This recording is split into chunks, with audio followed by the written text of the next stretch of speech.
दूसरी तरफ जहां फसाद, फितना और ये सब प्लान हो रहा था, अभी मैंने कल एक ट्वीट किया, मैंने देखा एक वो ग्रीन कलर का एक वो क्या कहते हैं ड्रम के अंदर जो है वो ड्रम को चारों तरफ से कोई रस्सियां वस्सियां डाल के और एक जगह से दूसरी जगह दूसरे पहाड़ तक पहुंचने के लिए वो ग्रीन लाइन जो है वो खैबर पख्तूनख्वा में जो चल रही थी, पंजाब की ऑरेंज लाइन आप सबने देखी है। अफसोस की बात यह है कि उस तरह की ग्रीन लाइन जो है वो जो ड्रमों के अंदर और ये इन डोलियों के अंदर जो है लोगों को पंजाब अपने केपीके के अंदर करनी पड़ती है। लेकिन यह है कि 12 साल से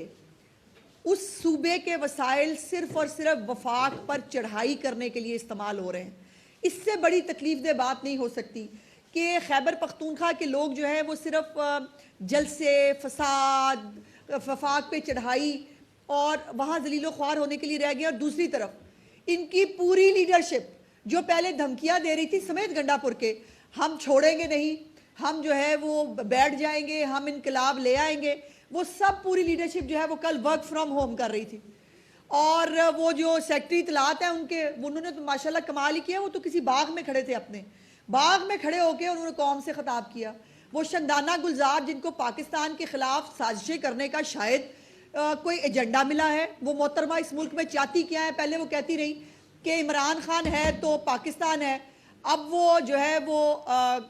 कल जब वो खैबर पख्तूनख्वा के बच्चे जो हैं उनको मरवाने के लिए, उनको पुलिस के सामने खड़ा करने के लिए, उनसे गुलेलों के अंदर जो है वो कैंचे डलवा कर चलवाने के लिए, उनसे असला जो है वो करवाने के लिए जो है उनको लेके आ रही थी, तो उसने गाड़ी में कौम से खिताब किया और उन्होंने कहा सवाबी तक हम जाएंगे, वहां से फिर वापस आ जाएंगे। और यही हरकत इनके हर जो है वो लीडर ने की